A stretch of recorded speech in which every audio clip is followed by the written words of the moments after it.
नमस्कार। आप सभी देख रहे हैं न्यूज 21। मैं हूं प्रियंका। बिहार बुलेटिन में आप सभी का स्वागत है। महेशवाड़ा गांव में एक महिला की संदिग्ध मौत के बाद परिजनों ने ससुराल में जमकर हंगामा किया।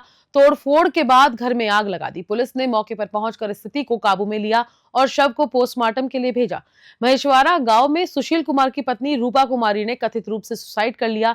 जानकारी मिलते ही मृतका के मायके वाले ससुराल पहुंचे और हंगामा करने लगे। गुस्साए परिजनों ने घर में तोड़फोड़ करते हुए आग लगा दी, जिससे पूरे इलाके में हड़कंप मच गया।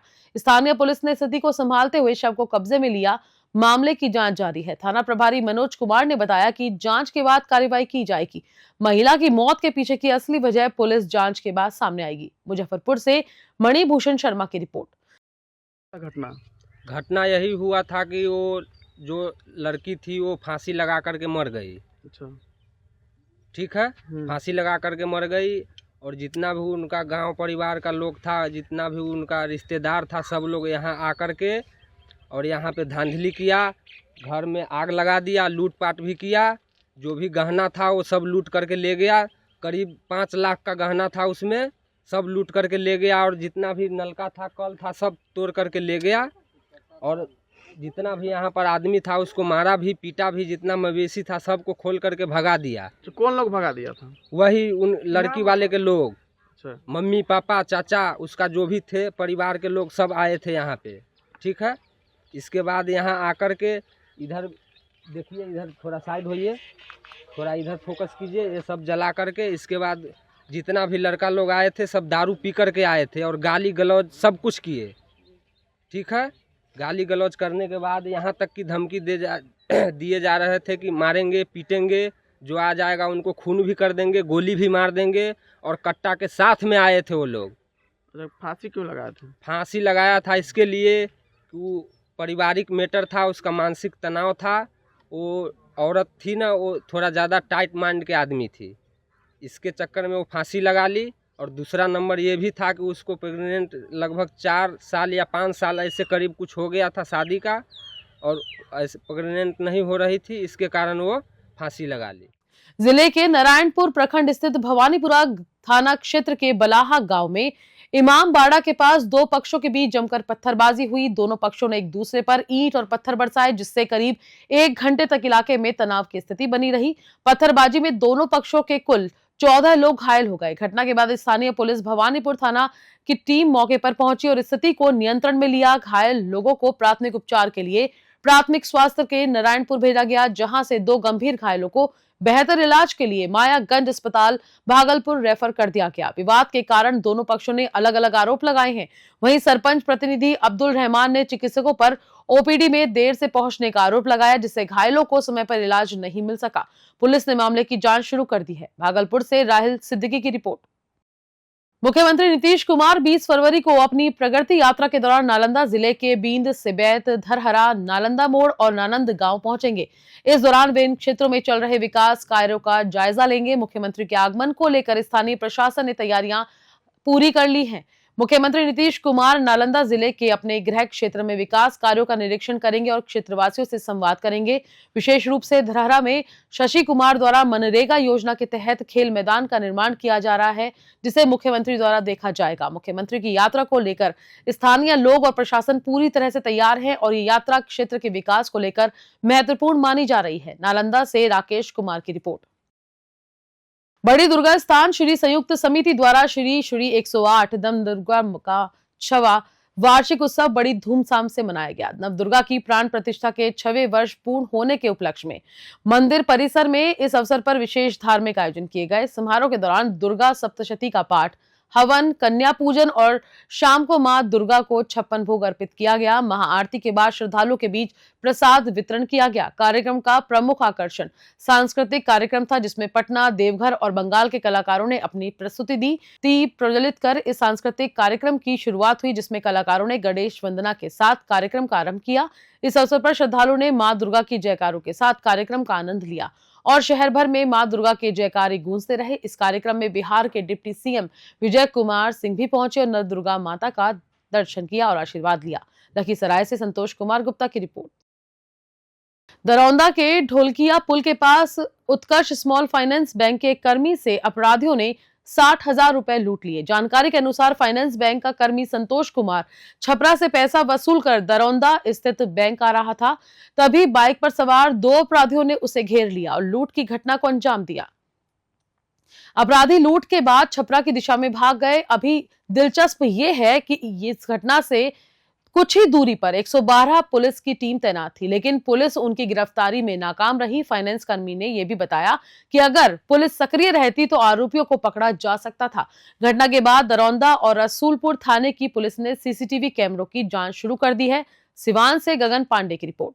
दरौंदा ब्रांच में एक स्टाफ है संतोष कुमार, वो फील्ड से कलेक्शन करके आ रहे थे पुनः अपने ब्रांच पे। अभी 12 बजे के बाद की घटना है और मेन रास्ते में 2 अभियुक्त ने उन्हें बाइक रोक करके पिस्टल ठेका के और 60,000 रुपये जो है कि नकदी और मोबाइल और पर्स और बाइक का चाबी और बाइक की चाबी और महज यहाँ से उनके जहाँ पे उनसे छिनतई हुई है वहाँ से 1 किलोमीटर के दूरी पर डायल 112 की गाड़ी खड़ी थी, लेकिन वो कुछ नहीं कर पाई। क्या जिला प्रशासन पुलिस अधीक्षक साहब से क्या मांग रहेगा? 2 साल से इधर उत्कर्ष में काम कर रहा हूँ, लेकिन सिवान का लॉ एंड ऑर्डर कभी मेंटेन नहीं हुआ है, नहीं होगा मेरे नज़रिए से। बाकी प्रिंट मीडिया, इलेक्ट्रॉनिक मीडिया सभी जानती है कि क्या हो रहा है क्या नहीं हो रहा है सिवान में, उसके बारे में आप लोग भी कहें। जिले के ओराई प्रखंड स्थित एक उर्दू स्कूल में कार्यरत बीएसवीपी से चयनित मास्टर साहब नूर अहमद अपनी पत्नी की लापता होने के बाद दर दर की ठोकरें खा रही हैं। नूर अहमद का मामला उस समय चर्चा में आया जब उन्होंने अपनी पत्नी की गुमशुदगी की शिकायत पुलिस से की और बताया कि शादी के महज 1 साल बाद ही उनकी पत्नी लापता हो गई।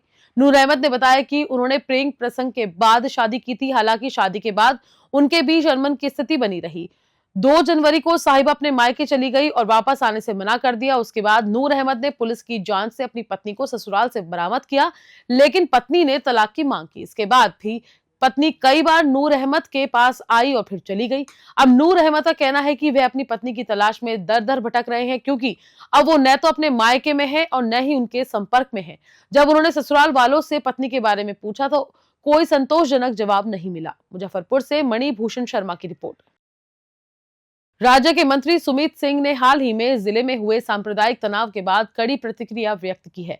उन्होंने कहा कि कुछ उपद्रवी तत्वों ने जानबूझकर उकसाने की साजिश के तहत मस्जिद के पास नारेबाजी की, जिससे माहौल बिगड़ा। मंत्री ने यह भी कहा कि यह घटना एक सोची समझी साजिश का हिस्सा है, जिसे कुछ लोग हिंदू धर्म का नाम लेकर अंजाम दे रहे थे। मंत्री सुमित सिंह ने कहा कि सनातन धर्म में शनिवार को खिचड़ी खाने की परंपरा है और रविवार को खीर खाने का प्रावधान है, लेकिन कुछ लोग रविवार को हनुमान चालीसा पढ़ने की बात कर रहे थे। उन्होंने ये भी सवाल उठाया कि मस्जिद के पास नारेबाजी करने की क्या आवश्यकता थी, खासकर तब जब पुलिस गश्ती दल द्वारा रास्ते से जाने से मना किया गया था। मंत्री ने यह भी स्पष्ट किया कि अगर किसी भी पक्ष से इस तरह का उन्माद फैलाने की कोशिश की जाती है तो प्रशासन कठोर कार्रवाई करेगा। उन्होंने कहा कि दोषियों को किसी भी सूरत में बख्शा नहीं जाएगा और प्रशासन उन पर कड़ी से कड़ी कार्रवाई करेगा। जमुई से धीरज कुमार सिंह की रिपोर्ट। 2017 का पुनरावृत्ति तो इसको नहीं कह सकते, थोड़ा बहुत आंशिक कह सकते हैं।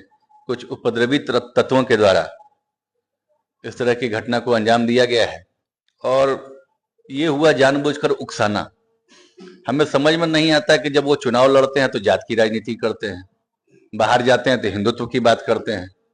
तो ये जात की बात करना, हिंदुत्व की बात करना, वैसे फर्जी हिंदुओं से हम लोगों को सावधान रहना होगा, जो अपने आप को यदा कदा हिंदू कहकर और हिंदुओं की भावनाओं को ठेस पहुंचाते हैं। मैं सनातन में और हिंदुओं से एक बात पूछना चाहूंगा कि भाई खिचड़ी खाने की प्रथा सनातन में शुरू से चलती आ रही है, लेकिन वो खिचड़ी कब खाया जाता है? शनिवार के दिन। ये इतवार के दिन कहाँ आप खिचड़ी बनवा रहे हैं? इतवार के दिन तो खीर का प्रसाद बनता है और इतवार के दिन आप हनुमान जी का पूजा करने के लिए जा रहे हैं। मंगलवार शनिवार हनुमान जी का पूजा होता है और ये तो शुरू से सनातन में है कि भाई गुरुवार मंगलवार रविवार को लोग खिचड़ी नहीं खाते हैं। ये सही बात, अच्छी बात है कि अगर आप हनुमान चालीसा का वहाँ कार्यक्रम का आयोजन करने गए थे तो क्या आपने इसके लिए लाइसेंस लिया था? क्या इसके लिए अपने प्रशासन को जानकारी दी थी? और हनुमान चालीसे का पाठ करना भी था तो आप किसी खुले जगह पे करते, हनुमान मंदिर के पास जाके करते। मस्जिद के आगे जाके आपको कौन कह रहा है हनुमान चालीसा पढ़ने? क्यों वहां पे आप नौटंकी कर रहे हैं? क्यों आप किसी की भावना को भड़का रहे हैं? और इस तरह के भावनाओं से आम हिंदुओं को भी बचना चाहिए। जिले की यातायात थाने में तैनात एक दरोगा पर महिला कांस्टेबल के यौन शोषण का गंभीर आरोप सामने आया है।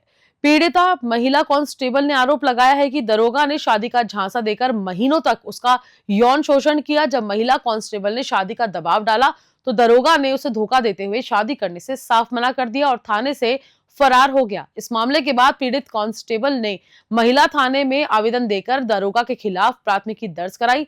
साथ ही उसने एसपी मदन कुमार आनंद को भी आवेदन सौंपकर मामले की निष्पक्ष जांच की मांग की है और आरोपी के खिलाफ कड़ी कार्रवाई की अपील की है। इस घटना के बाद जिले में कानून व्यवस्था को लेकर सवाल खड़े हो गए हैं और पुलिस महकमे में ये मामला चर्चा का विषय बन गया है। आरोपी दरोगा की तलाश जारी है, जबकि पीड़िता ने न्याय की उम्मीद जताई है। जमुई से धीरज कुमार सिंह की रिपोर्ट।